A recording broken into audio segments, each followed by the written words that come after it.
If you love pancakes, which who doesn't love pancakes? Yeah. Seriously, there's not one person in the world who doesn't love pancakes. Find me one person. You are going to love our pancake cups. They have bacon and beer in them. Okay. Why are you saying that right off the top? That's the Maddie best part. specifically said don't say it. Here we are, everyone. And yet I'm the sister that gets told I have a big mouth. You do have a big mouth. You have the biggest mouth. You have the biggest mouth. Okay, so this is kind of a cool recipe because it includes direct grilling and indirect grilling. The best of both worlds. Exactly. So this is how we set up our Weber kettle when we're doing direct grilling as well as indirect grilling. You're going to want to fill up a charcoal chimney, which we get questions all the time about that still to this day. If you don't know about the charcoal chimney, you got to get yourself one. Yep, it makes lighting charcoal so much easier, so much faster. You literally light it, you walk away, you're ready to go in about 15 minutes, not even. Exactly. There's no excuse to not charcoal grill. No, there's not. Once that's ready, we're going to dump that into the charcoal baskets that actually come with the grill. That keeps the charcoal nice and tight, nice and neat. So you're going to want to make sure that there's an equal amount of charcoal in each basket, and then you're going to want to move them to the center of the grill. That's your direct cooking zone, right over top of the heat. And you probably have guessed it, the indirect is where the heat isn't. Put your grill grate on, get the lid down, and you got to preheat the grill. That is pretty much our biggest tip when it comes to grilling. Allow it to preheat for at least 10 to 12 minutes. And you can play around with the temperature by controlling the top vent and the bottom vent. Those are basically your only buttons when it comes to charcoal grilling. Now this is Peameal bacon, otherwise known as Canadian bacon.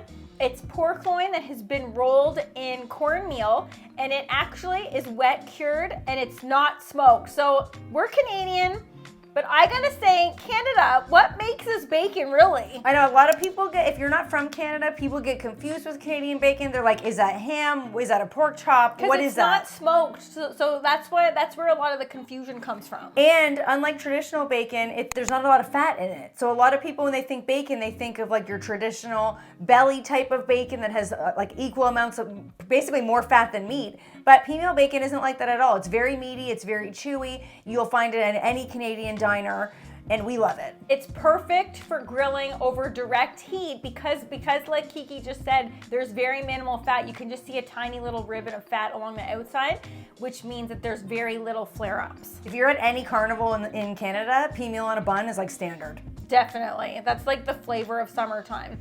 So it's only gonna go on direct heat for about a few minutes until you get some nice grill marks on there. We always say if it's sticking to the grill, it's trying to tell you that it's not ready to be flipped. Don't go ahead and sit there and start tugging on it. Just leave it for another couple seconds. Look at how beautiful those grill marks look. Looking good, honey. I feel like I can smell this through the video. I think I can too. It might still be in my hair. Is it you? It's in my hair a little bit still. So I can smell it. I was like, where is that coming from?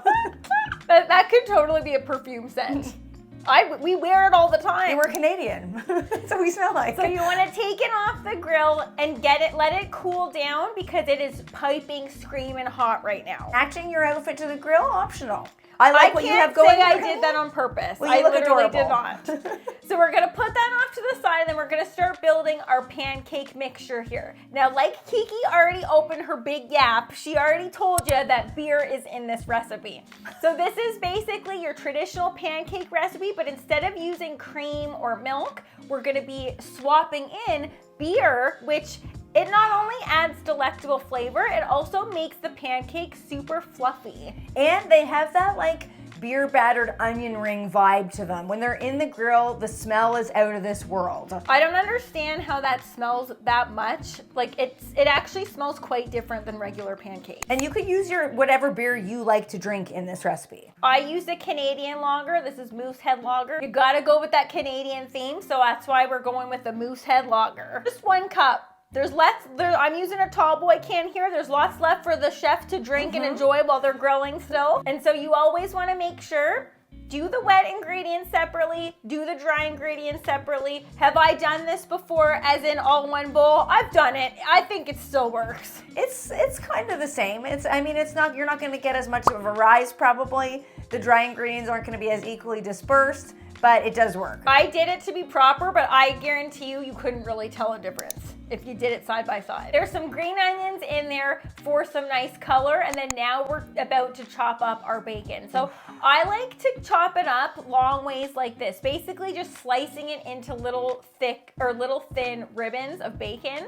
It makes for a beautiful presentation, and it also makes for a delicious bite as you're slicing. Yeah, you gotta slice and taste along the way. Now, if you wanted to in this recipe, you could absolutely cut it the way that Maddie's cutting it and throw it right into the batter and then spoon the batter into the cups. For sure, you could do that. But you're not going to see the bacon on the top. People are going to be like, presentation. People are going to be like, is this a regular pancake? What's happening? So what we like to do is spoon the batter in first and then sort of impale the bacon into the top. Exactly. And then no one's wondering what's in here. And not at all. We went heavy-handed with this. You got to. And it might look like you're like, oh, they're not really that big. The cups aren't really that there's not much to them. They're the perfect little 2-bite pancakes. They end up being the perfect amount. And one bite if you get overexcited. Yeah. Which I did. Now, these are silicone muffin cups. They are perfect on the grill. If you're wondering, well, that's plastic, it's going onto the grill. These things were made for the high heat temperatures of the grill. So now this is where we're getting into indirect cooking, which, like Kiki said, you're placing items of food around the heat, not directly on top of the heat. Make it look even, make it look good, and then you're gonna put the lid down, and that's when your grill starts to act like an oven. Because the heat isn't directly underneath them, you never have to worry about them burning. Only 20 minutes, and look at them. They look absolutely spectacular. To give it the old little, what the heck is that thing called? A wooden skewer? I don't know why that I just lost it there, but stick to barbecue, pal. Wow.